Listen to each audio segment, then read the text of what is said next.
जनसंवाद न्यूज, सत्य आणि विश्वासाची बातमी। सोने चांदीमध्ये गुंतवणूक करून जास्त नफा मिळवून देण्याचे आश्वासन देऊन कोट्यवधी रुपयांची फसवणूक करणाऱ्या टोळीचा पर्दाफाश उल्हासनगर शहरात झालाय। उल्हासनगर कॅम्प नंबर 3 येथील रहिवासी सोनार गिरीश तोलानी यांच्या तक्रारीवरून मध्यवर्ती पोलीस ठाण्यात गुन्हा दाखल करण्यात आलाय। पोलिसांनी आरोपी हरेश वलेचा, प्रदीप वलेचा, हेमंत वलेचा, अनिल लालचंदानी आणि सुरेश लालचंदानी यांच्या विरुद्ध फसवणूक आणि विश्वासघाताच्या कलमांखाली गुन्हा दाखल करण्यात आलाय। आरोपींनी तोलानी यांच्याकडून 450 ग्रॅम सोने, 12 किलो चांदी आणि 7.35 लाख रुपये घेतले होते आणि नफा परत केला नाही किंवा माल परत केला नाही।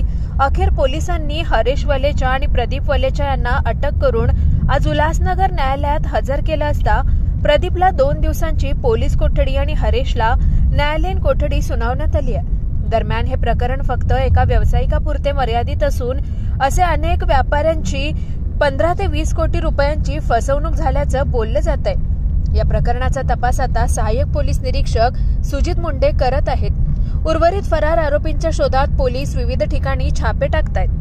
गिरीश तोलानी नाम का व्यापारी है, उनके पास से 2 सोने के व्यापारियों ने हरीश लाल वलेचा, प्रदीप वलेचा और उनके 30 हजरों ने 7,35,000 का सोना और चांदी ले लिया उनके पास से और उनको आमिष दिखाया था कि उसका ज़्यादा पैसा दे देंगे और ज़्यादा गुंतवणूक कर देंगे आगे जाके। तो वैसा कुछ भी नहीं किया, सोना भी वापस नहीं दिया और उसका जो मुबदला है, इंसेंटिव है, वो भी नहीं दिया करके मध्यवर्ती परिषद में गुना दाखिल हो गया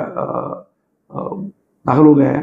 उसमें हरीश लाल वलेचा, प्रदीप वलेचा, ये दोनों को अरेस्ट किया है और वो उनको 28 तारीख तक पुलिस कस्टडी है। आगे का तपास शुरू है। अंबरनाथ पार्लेगांव में खुल चुका है एक ऐसा प्रीमियम रेस्टोरेंट जहां आपको मिलता है डिलीशियस फूड, साथ एक कॉजी इंटीरियर का आनंद। Welcome to noon to moon. हर कॉर्नर आपको अपने एक अलग वर्ल्ड में ले जा सकता है। फैमिली मीटअप्स, गैदरिंग्स या अपने special dinner, non veg to veg, इनके मेन्यू में आपको हर तरह के डिशेस मिलते रहेंगे। इसलिए स्पेशल सिंधी डिशेस, जहाँ आपको मिलेगा एक वाइड वैरायटी ऑफ डिशेस, हर एक टेस्ट बर्ड को सॅटिस्फाय कर सके। जनसंवाद न्यूज, सत्य आणि विश्वासाची बातमी। आजच सबस्क्राइब करून बेल आयकॉनला क्लिक करा आणि पहा ताज्या घडामोडींचा अचूक अंदाज आपल्या मोबाईलवर।